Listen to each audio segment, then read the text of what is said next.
Bien, je vais vous prier de vous lever pour un moment de la parole de Dieu. Nous allons lire ensemble un texte qui est tiré de la deuxième épître de Paul à Timothée au chapitre 4. Je vais lire un certain nombre de versets, bien que je vais m'attarder juste vers la fin.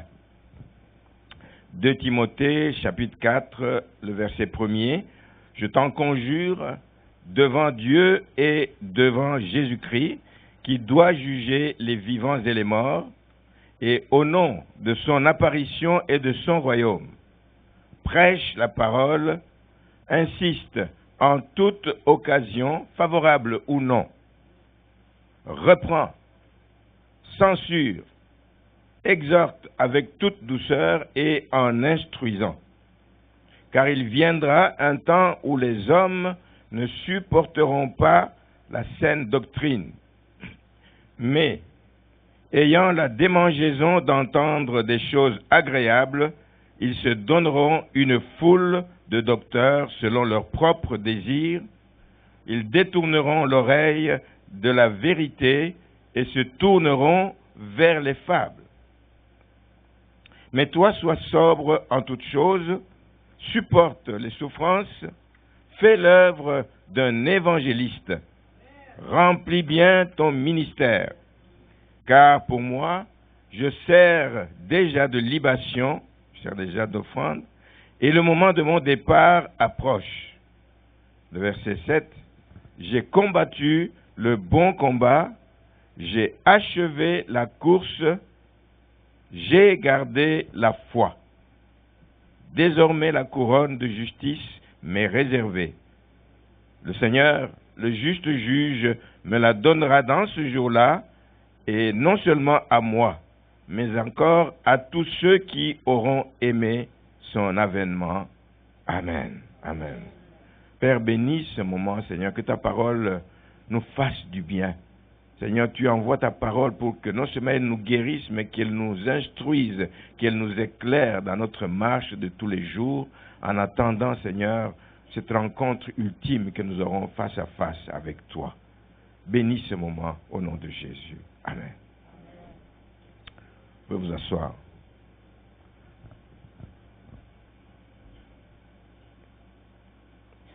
J'ai aimé les propos qui ont été dits par Delphine tout à l'heure concernant les derniers jours de sa mère. Une sorte d'hommage qu'elle rend à Dieu et qu'elle rend à sa mère pour ce qu'elle a été, les bons souvenirs qu'elle a gardés d'elle. Et j'aimerais aussi introduire mon message avec quelques autres déclarations. Vous savez que quand les gens meurent, on entend toutes sortes de choses.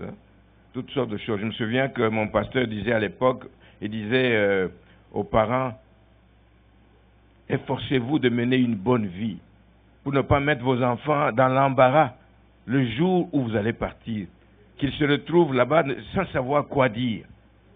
Sans savoir quoi dire. C'est comme si parfois vous avez fait des choses qui ne sont pas bonnes, ils ne gardent que des mauvais souvenirs de vous, de sorte que devant tout le monde, là, ils ne savent pas quoi dire. Qu'est-ce que je vais dire au sujet de mon père? Il n'a fait que des mauvaises choses. Évitez cela. Mais il y a toutes sortes de déclarations que l'on fait. Il y en a une qui va vous faire certainement rire, mais ce sont des choses qui arrivent.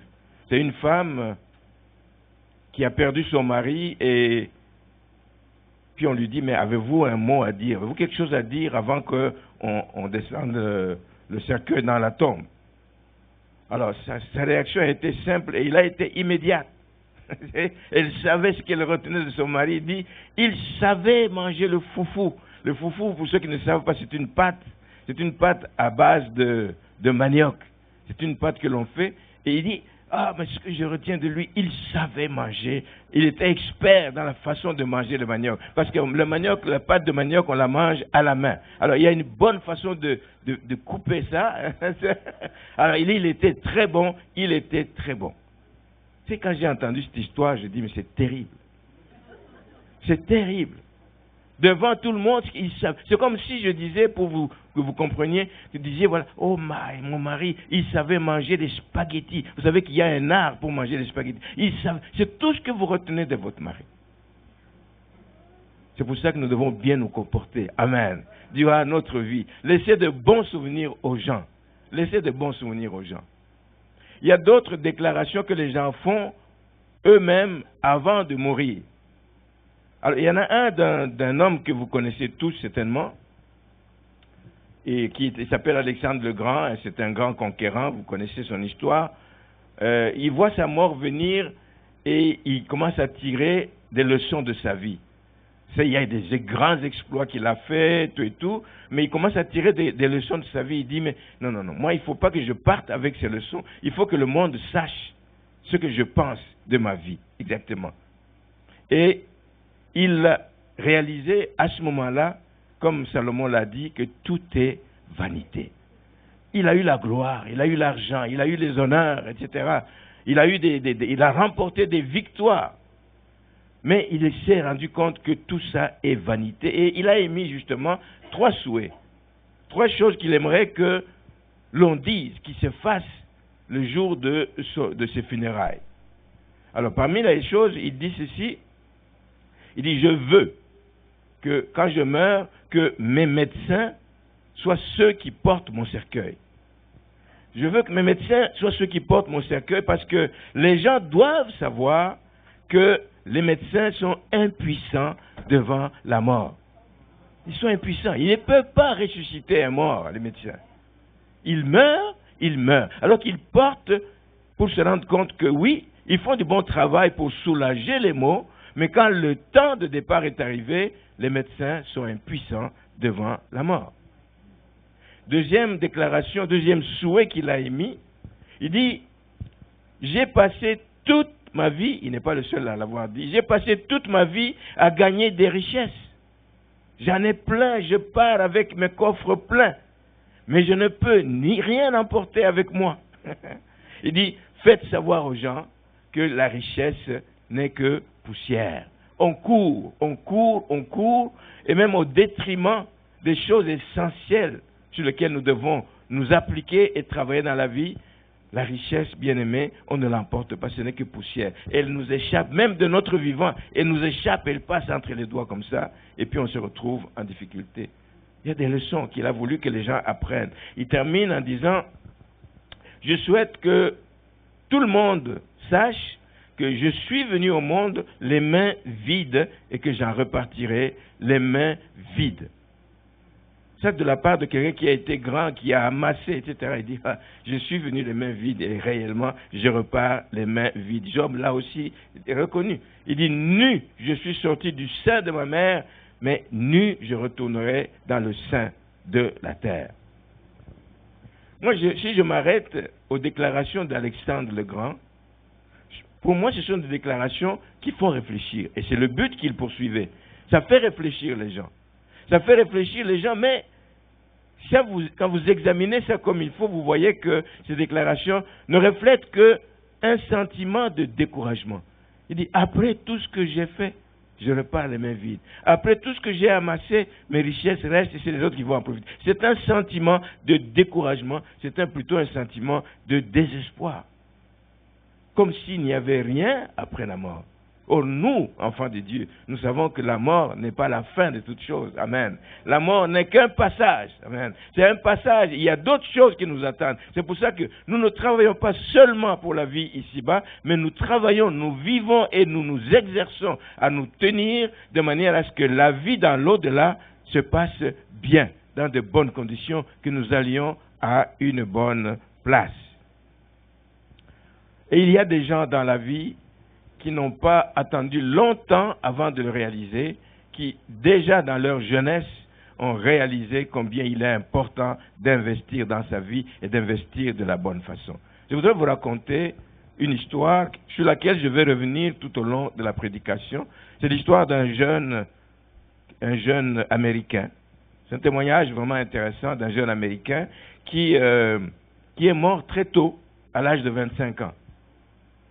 Mais il a un témoignage qui est marquant absolument, et il est mort en 1913, donc c'est au début du XXe siècle. Il est mort à l'âge de 25 ans, mais malgré la brièveté de sa vie, c'était un missionnaire, hein, il était missionnaire, il a marqué le temps, avec le peu de temps qu'il a eu à s'impliquer dans le travail, il a marqué le temps, il a laissé un message puissant. Ce qui s'est passé, c'est que c'est un enfant qui est issu d'une famille qui est à l'aise matériellement, une famille qui travaillait dans la laiterie, il s'appelle William Borden, le nom de ce jeune. Sa famille était dans la laiterie, a fait fortune dans la laiterie, et ils lui ont payé des études secondaires, etc. Et quand il a fini les études secondaires, il a reçu de sa famille comme un cadeau de fin d'études, un voyage, comment on appelle ça, une croisière à travers le monde. Vous savez ce que ça coûte, hein, mais ils avaient les moyens. Ils lui ont payé une croisière à travers le monde. Et lui, il est parti tout joyeux, avec plein d'argent et tout. Mais alors, chemin faisant, et il s'est dirigé vers l'Asie. Pendant qu'il allait vers l'Asie, chemin faisant, il a vu beaucoup de gens malheureux. Malheureux pas seulement parce qu'ils manquaient de quoi manger ou de quoi se vêtir, mais ils étaient malheureux parce qu'ils ne connaissaient pas le Seigneur. Et lui, sans doute, il a grandi dans une famille qui lui donnait la valeur de qui est le Seigneur, quelle est la place qu'il doit avoir. Et il voit des gens malheureux parce qu'ils ne connaissent pas le Seigneur. Il voyait cela dans les pratiques idolâtres qu'ils avaient. Il voyait cela dans la façon de vivre païenne que ces gens avaient. Et son cœur a été touché. Il a eu compassion de ces gens. Et pendant sa croisière, sans consulter personne, il a sûrement entendu une voix de Dieu, la voix de Dieu qu'il a appelé à son service. Il a entendu cela et il a décidé, dans son voyage, de devenir missionnaire. Et il se disait, je vais devenir missionnaire en Chine.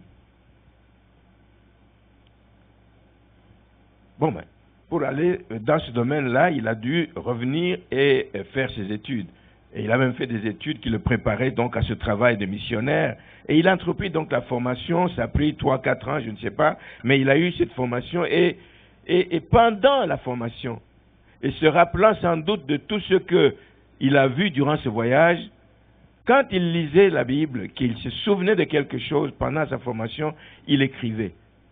Si vous êtes des gens qui sont habitués comme moi à écrire dans ma Bible, j'écris à l'intérieur, j'écris ce que je veux retenir, ça se trouve à la dernière page, des choses que je veux retenir.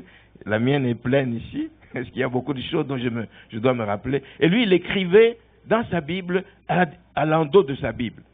Et il écrivait tous les souvenirs qu'il avait, etc. Et c'est des bouts de phrases. C'est des bouts de phrases. Ce n'étaient pas des phrases entières qu'il écrivait. C'est vraiment des bouts de phrases. Et c'est ce que moi j'ai pris comme titre du message. 3 bouts de phrases qui disent ceci.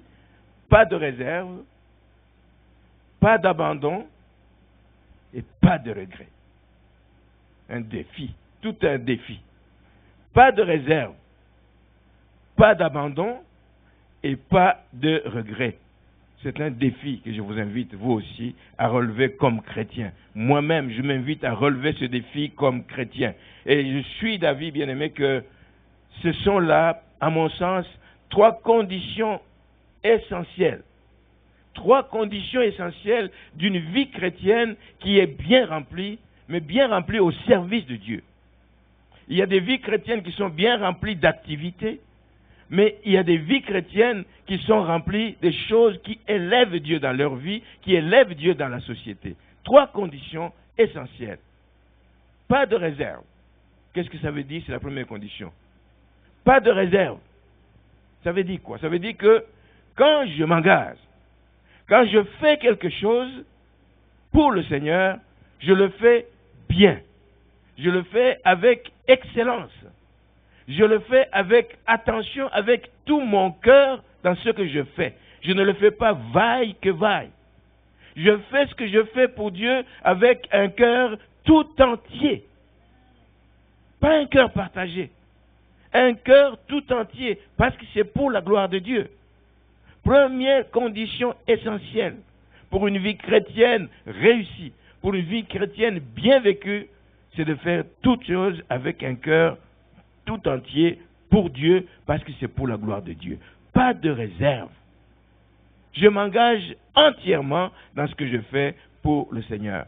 Ce jeune homme n'a pas vécu longtemps. Mais le peu de temps qu'il a vécu, le peu de temps qu'il a eu à servir, il a tout donné à Dieu. Même ce qu'il avait comme, je ne sais pas appeler sa fortune, ce qu'il avait comme argent que les parents lui donnaient, il a mis ça au service des autres. Parce qu'en servant les autres, il se rendait compte qu'il servait Dieu. Et il l'a fait. Il a donné sa jeunesse. La Bible nous recommande aux jeunes, donnez votre jeunesse à Dieu. N'attendez pas que vous soyez croulant pour dire, bon, maintenant je vais servir Dieu. Donnez quand vous avez de l'énergie. Donnez quand vous avez le savoir-faire. Donnez quand vous avez la force et les moyens de servir Dieu. Donnez votre jeunesse à Dieu. Il a donné sa vie, si courte soit-elle, il l'a donnée à Dieu. Il a donné ses biens au service des autres. Pensez-vous que ça s'est fait comme ça? Pensez-vous que ça a été facile pour lui? Non, c'est un combat. C'est un combat, parce qu'il y a eu l'opposition de la famille. Il y a eu des pressions de la famille. C'est notre fils. Nous étions fiers de lui. Il termine ses études. Nous l'envoyons étudier à l'université. Mais lui, il détourne, il va faire des études pour devenir missionnaire. Nous comptions sur lui pour qu'il puisse gérer notre laiterie. Nous sommes en train de vieillir. Mais lui, il a choisi d'aller servir Dieu. Il y a eu des pressions de la famille. Il y a eu des commentaires, bien-aimés, dans son entourage. Vous n'avez pas l'idée. Vous n'avez pas l'idée du nombre de personnes ici sur terre, du nombre de personnes qui ont abandonné des projets nobles qu'ils avaient pour la gloire de Dieu, qu'ils veulent entreprendre pour la gloire de Dieu. Vous n'avez pas l'idée du nombre de personnes qui abandonnent à cause de la peur du candidaton. Beaucoup ont arrêté leur marche à cause de la peur du candidaton. Beaucoup ont arrêté de faire des actions que Dieu les poussait à faire à cause de la peur du candidaton, à cause des commentaires qu'ils entendent autour d'eux. Pas de réserve. Quand vous vous engagez, faites-le de tout votre cœur et de toute votre âme et de toute votre force. Je l'amène parce que il me semble que la vie de Paul ressemble, ou c'est la vie de William Burden qui ressemble à la vie de Paul. Paul aussi, tout au long de son ministère, Paul aussi s'est intéressé à la vie des autres. Paul aussi s'est donné entièrement pour que la gloire de Dieu se manifeste. Il a fait de longues missions, il a fait des voyages sans fin pour que la gloire de Dieu se manifeste. Et il l'a fait même quand sa vie était en danger. Donc Paul est un cas intéressant parce que il a montré l'exemple de quelqu'un qui est au service des autres.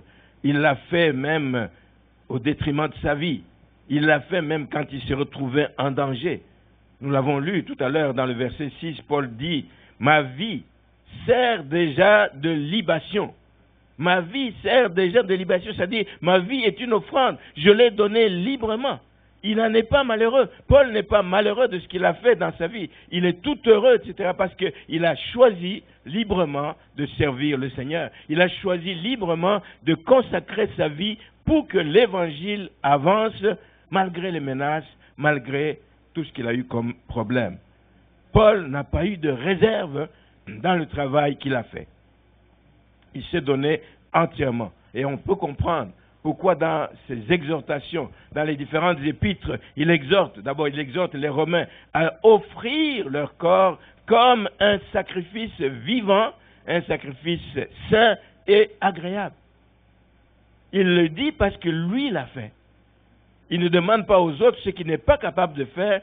Il le dit parce qu'il l'a fait. Offrez vos corps comme un sacrifice vivant. Nous venons de chanter « Je te donne mon cœur ». Je te donne mon cœur. Les paroles, c'est quoi encore? Je te donne mon cœur, il ne m'appartient plus. Ce que j'ai de meilleur, tout est pour toi, Jésus. Ça doit être ça, notre vie d'enfant de Dieu. Une vie où on ne garde rien en réserve. On se donne entièrement à lui pour que sa vie soit éclatée. Donc on peut comprendre pourquoi il exhorte les Romains. On voit aussi qu'il exhorte les Philippiens en disant « Christ est ma vie ». Ma vie n'a de sens que pour Christ, à tel point que même la mort m'est un gain. Parce que la mort devient un gain à ce moment-là, parce que je laisse toutes les misères d'ici-bas et je vais continuent à servir le Seigneur de l'autre côté. Alléluia, alléluia. Merci Seigneur. On le voit aussi, Paul exhorter Timothée à s'engager. C'est dans le texte ici que nous venons de lire dans 2 Timothée 4. Il l'exhorte à s'engager sans réserve.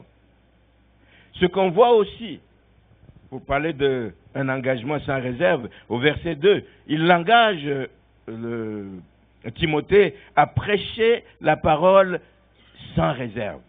Je le disais en début de culte ici, il y a des endroits où on prêche, mais avec réserve, parce qu'on ne doit pas tout dire. Le pasteur te prévient à l'avance, il dit, mais non, ici chez nous, tu ne parles pas de ça, tu ne parles pas de ça. Non.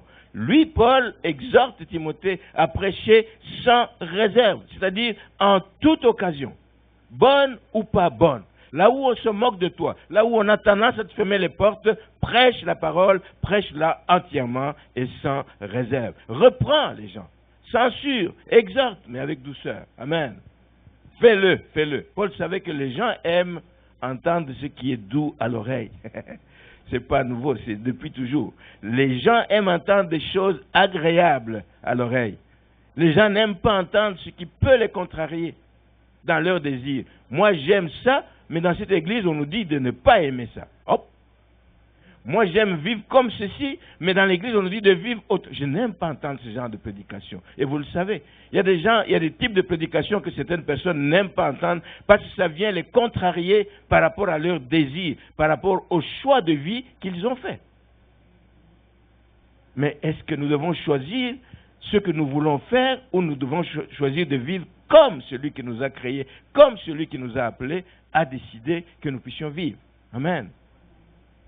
Ne soyons pas de ceux qui ferment les oreilles quand il y a des exhortations parfois difficiles. Parce que les gens n'aiment pas être bousculés. Nous voulons être dans le confort. Quand je vais à l'église, je ne vais pas partir avec un sentiment que je n'ai pas fait. Non, nous venons à l'église pour être enseignés, pour être instruits, pour être exhortés. Alors soyez ouverts aux exhortations qu'il y a donc dans l'église. Les gens ne veulent pas être bousculés par une parole qui peut les mettre mal à l'aise. Moi, j'étais d'avis, je suis encore d'avis, que s'il était donné d'évaluer les églises, des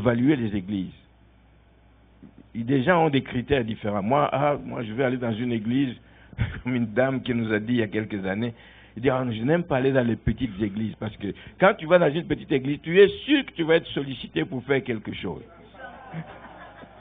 Elle nous a dit, je chante, mais je ne veux pas venir ici parce que je sais que vous allez me demander de chanter. Mais maintenant, cette voix, tu la gardes pour qui? Amen. Tu veux aller et quitter l'Assomption, traverser le tunnel pour aller à la rive sud dans une église là-bas, où elle passe, je ne dirais pas incognito, mais où on ne va pas. C'est ça l'affaire. Dieu t'a béni avec une belle voix, mais là, au service de l'œuvre de Dieu. On n'aime pas être bousculé, on n'aime pas entendre des choses qui nous mettent mal à l'aise. Donc, je disais que si on devait évaluer les églises, à mon sens, le critère principal ne devait pas être les possessions matérielles. Ils ont un compte en banque bien fourni. Non, ce n'est pas un bon critère. Ce n'est pas non plus, ils ont un beau bâtiment. C'est bien, nous voudrions aussi avoir un beau bâtiment, mais ce n'est pas le critère principal. Mais le critère doit être la fermeté des enseignements. La fermeté des enseignements, la qualité des enseignements. Que les enseignements qu'on donne dans l'Église ramènent les gens à Dieu. Que les enseignements qu'on donne à l'Église poussent les gens à chercher Dieu. Que les enseignements qu'on donne à l'Église amènent les gens à s'engager dans l'œuvre de Dieu. Parce que l'Église a besoin de tous les bras. On a besoin des bras, bien-aimés. On a besoin des bras. Le critère, donc, c'est la place accordée à la parole de Dieu. Et c'est pour cette raison que Paul met Timothée en garde. Au verset 3, nous l'avons lu. Il dit, car il viendra un temps où les hommes ne supporteront pas la saine doctrine. Mais qu'est-ce qu'ils vont faire? Ils vont se donner une foule de docteurs, selon leur goût, selon leur propre désir. Lui, j'aime ce type d'enseignement. C'est ça que j'aime, parce que ça m'élève, parce que ça me fortifie, parce que ça m'encourage. Mais quand ça me reprend, ce n'est pas bon pour moi. Ils se donneront une foule de docteurs selon leurs propres désirs. Mais qu'est-ce qui va se passer? C'est qu'ils vont détourner leur oreille de la vérité. Ils vont détourner l'oreille de la vérité et ils vont se tourner vers des fables, Ce n'est pas nouveau cette affaire. que les gens n'aiment pas entendre la vérité. Ce n'est pas nouveau. À l'époque en Israël, Israël s'est comporté de la même manière à l'époque d'Ésaïe. Qu'est-ce qu'il disait? Il disait aux prophètes, dans Ésaïe 30, on a déjà lu ça il n'y a pas longtemps, Ésaïe 30, le verset 10, il dit aux prophètes, il dit, ne nous prophétisez pas des vérités. Pas besoin de connaître ces vérités-là. Ne nous prophétisez pas des vérités. Dites-nous des choses flatteuses. Qui élèvent notre ego, là. Dites-nous des choses flatteuses. Prophétisez des chimères, des rêveries, des choses qui n'ont aucune réalité. Prophétisez-nous des chimères. Mais il ne doit pas en être ainsi dans la vie chrétienne. Que la parole prêchée soit prêchée sans réserve et qu'on l'accueille aussi sans réserve. Amen. Première condition, c'est celle-là. On lit aussi au verset 5 qu'il faut supporter. C'est un appel à supporter les souffrances, à faire l'œuvre d'un évangéliste, à bien remplir son ministère. Pourquoi c'est important de faire l'œuvre d'évangéliste? Parce qu'il y a beaucoup de gens encore dans ce monde, des multitudes qui sont encore exposées aux faux enseignements. Il y a des multitudes qui croient être dans la bonne voie alors qu'ils sont en train de se perdre. On a besoin de leur apporter la bonne nouvelle. Il y a plusieurs qui vivent dans l'apostasie. Ils ont complètement abandonné la foi. Il y a plusieurs qu'on doit ramener à la connaissance de Jésus-Christ. Ce que le monde a besoin de connaître, c'est Jésus-Christ. Jésus-Christ qui est la seule vérité. Amen. Jésus-Christ qui est le seul chemin. C'est la seule vérité qui mène à la vie éternelle. Voilà ce que le monde a besoin de connaître. Et c'est pour ça que Paul pouvait exhorter Timothée à combattre, 1 Timothée 6,12, à combattre le bon combat de la foi. C'est le combat que nous devons mener. Amen. Parce que dans les temps de la fin, nous savons, et Jésus l'a dit, que est-ce qu'il trouvera un peu de foi il trouvera la foi sur la terre. Combattre le bon combat, ça veut dire combattre, c'est lutter. Combattre, c'est endurer. Combattre, c'est résister. Combattre, parce que la vie chrétienne est un combat. Ce n'est pas une vie de facilité, la vie chrétienne. Ce n'est pas une promenade de santé. Dans la vie chrétienne, il faut s'attendre au coup de l'ennemi. Vous allez chercher à vider son camp, mais attendez-vous à ses réactions. La vie chrétienne, c'est cela. Peut vous mettre dans des situations difficiles. Un problème financier vous arrive pendant que vous êtes en train de servir le Seigneur. Allez-vous continuer à servir le Seigneur? Oui, il faut continuer à servir le Seigneur. Pas de réserve. Même quand je n'ai pas de finances, je continue à servir le Seigneur. Il va envoyer des maladies, il va envoyer de la maltraitance, etc. On va vous malmener avec des propos qui n'ont pas de sens, qui n'ont pas de raison d'être. C'est ce que l'ennemi fait.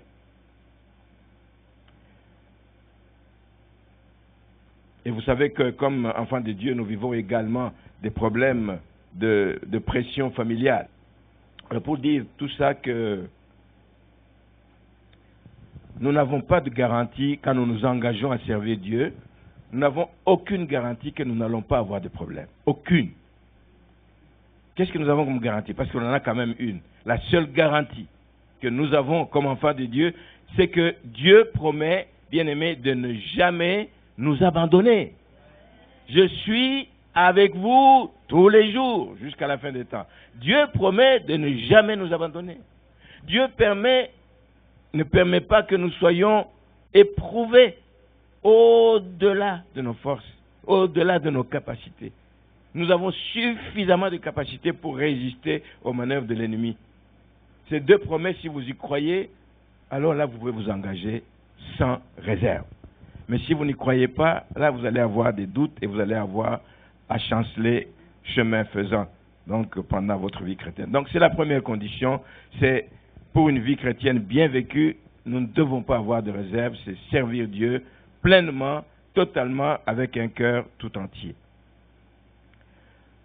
On peut servir, on peut commencer à servir, mais il faut aller jusqu'au bout. C'est pour ça que la deuxième condition, c'est pas d'abandon. Beaucoup de gens ont bien commencé, mais ont abandonné en cours de route. Frères et sœurs, ça ne suffit pas de s'engager. Ça ne suffit pas de s'engager. Il ne suffit pas de dire, bon, j'ai initié une action dans l'église, elle va suivre son cours toute seule. Non. L'action va suivre son cours si tu continues à être là et tu n'abandonnes pas le travail que tu as à faire. Mais il faut aller jusqu'au bout de la mission. Notre jeune William a senti l'appel de Dieu. Je l'ai dit, il a décidé de ne pas reculer. Il a décidé de ne pas reculer, malgré l'opposition, malgré les pressions familiales. Il a décidé de ne pas reculer jusqu'à sa mort. Je pense à un chant que nous connaissons tous qui dit « Jusqu'au bout, je veux te suivre, dans les bons et dans les mauvais jours. À toi pour mourir et vivre, à toi pour toujours. » Je crois que c'est ça les paroles. Hein? À toi Jésus pour toujours. Et le jeune William a tenu bon jusqu'au bout, comme je souhaite que vous teniez bon jusqu'au bout de vos jours. L'apôtre Paul a exhorté Timothée à s'inspirer de son exemple. Nous lisons au verset 7 qu'il a combattu. Il dit à Timothée, il dit, moi qui te parle, moi qui t'exhorte à aller jusqu'au bout. Moi j'ai combattu le bon combat de la foi et j'ai achevé ma course. J'ai achevé ma course. Je n'ai pas abandonné en plein milieu. J'ai achevé ma course. C'est pour ça que je voulais vous dire, bien-aimés, que combattre, c'est bien. Achever la course, c'est plus, c'est un plus, c'est mieux. Mais cela n'est pas possible si vous n'avez pas gardé la foi.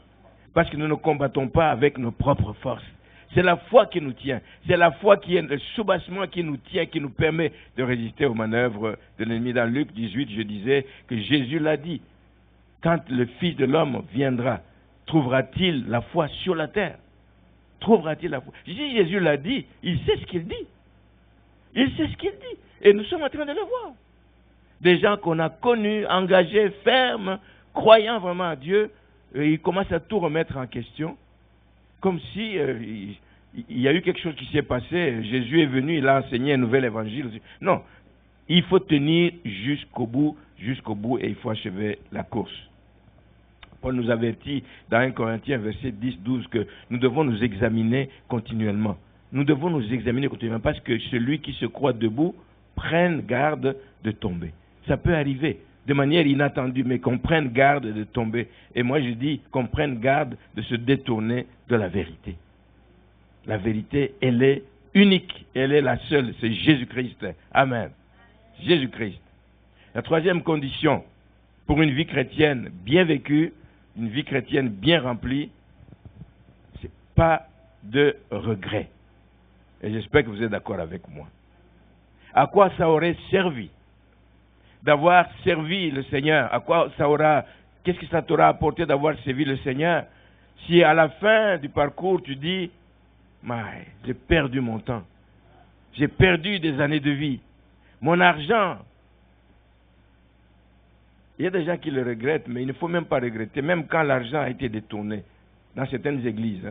On sait qu'il y a des gens qui ont mal utilisé les fonds de l'église, l'argent a été détourné, on a entendu des gens, si c'est ça l'église, j'ai perdu mon argent. Non, tu as donné à Dieu, dans ton compte au ciel, là où Dieu voit tout, il sait ce que tu as fait, amen. Ce que les hommes ici-bas en font, ça ne t'engage pas. Non, c'est pas vrai.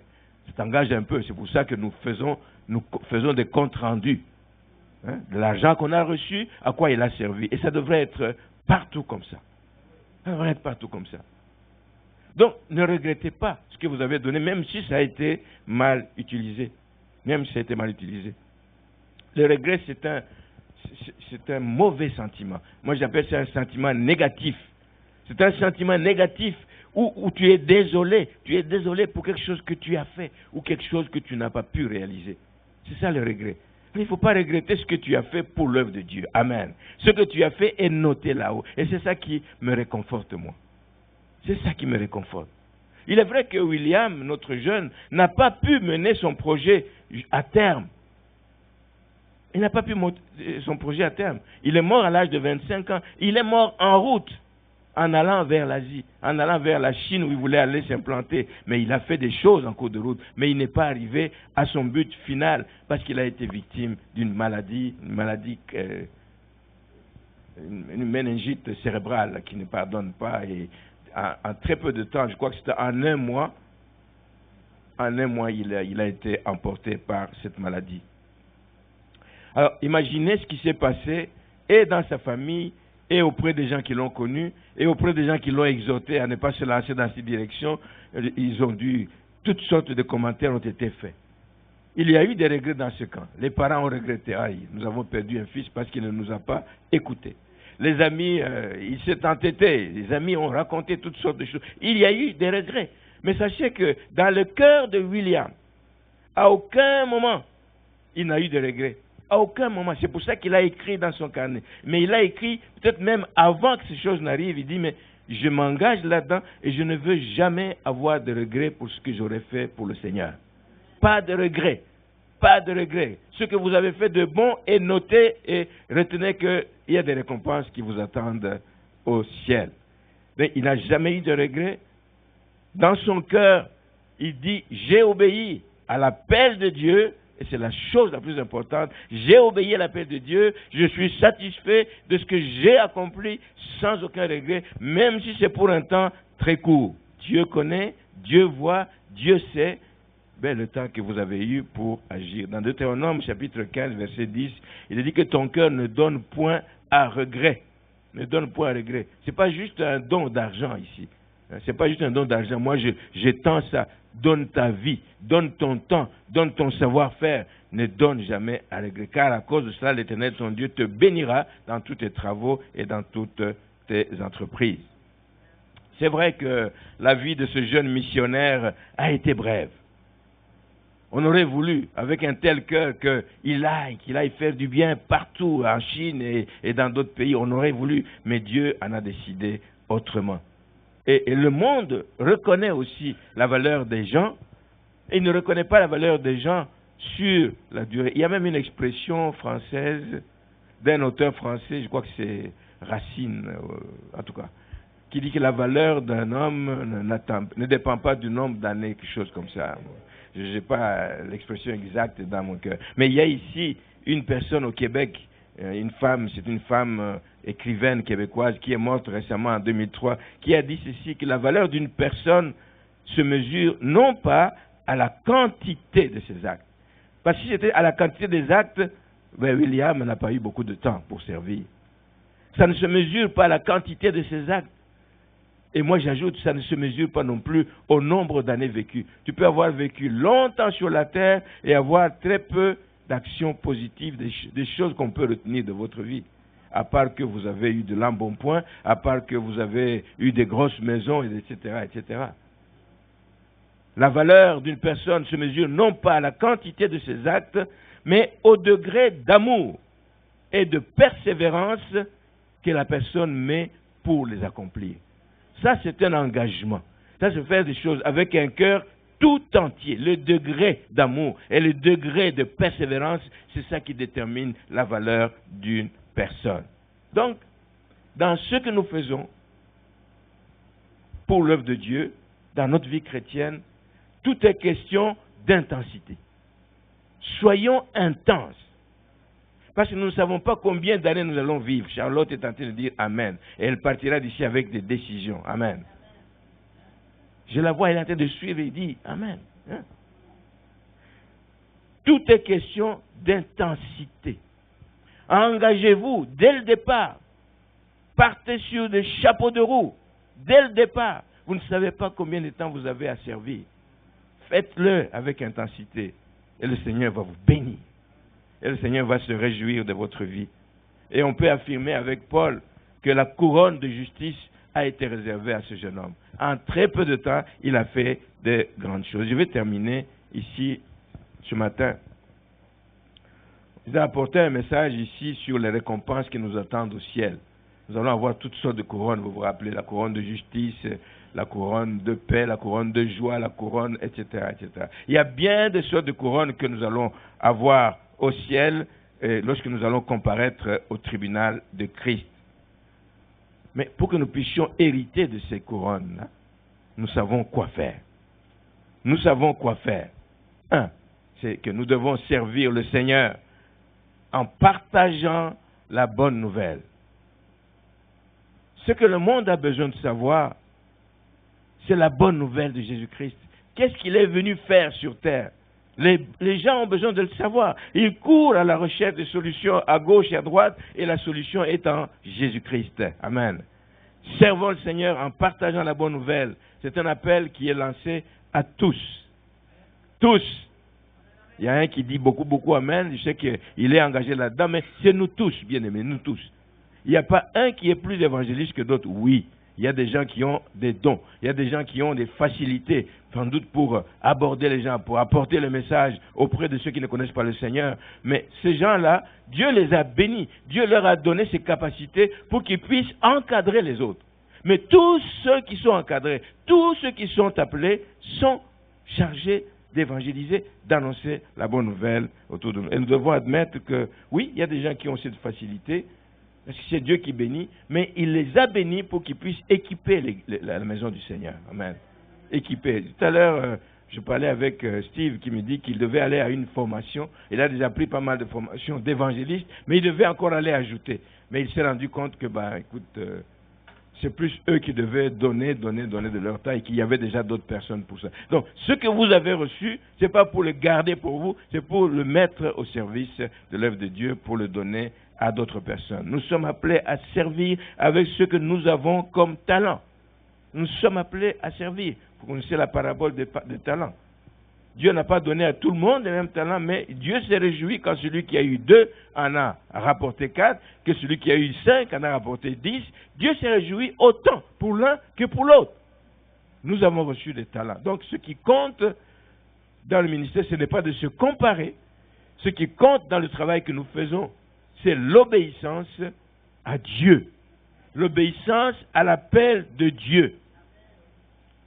L'appel de Dieu est important. Il n'y a pas de concurrence dans ces choses-là. Nous faisons ce que nous pouvons. Me disait souvent un serviteur, dit, Jean, tu fais ce que tu peux faire. Ne te compare pas à un autre. J'étais en train de parler avec quelqu'un ce matin qui me disait, quand il écoute Cédric, il a sa façon d'apporter la prédication. Quand il écoute Étienne, il a une autre façon d'apporter. Quand il m'écoute, c'est une autre façon. Vous savez, on n'est pas en train de se comparer. Marcelin, pareil. On ne se compare pas. On donne selon ce que le Seigneur nous a donné et on le fait avec détermination, sans réserve et sans arrêter jusqu'au retour de Jésus-Christ. Donc, assurons-nous, bien-aimés, que notre vie, le temps que nous allons passer ici-bas, que notre vie est servie au dessein de Dieu. Pour notre génération. Vous savez que c'est la parole qui a été dite par Paul concernant David. David est mort après avoir servi au dessein de Dieu dans sa génération. Qu'il en soit de même pour chacun de vous. Et que nous puissions le faire sans réserve, que nous puissions le faire sans abandonner, que nous puissions le faire sans jamais rien regretter et que le Seigneur vous bénisse. Amen. Amen. Amen.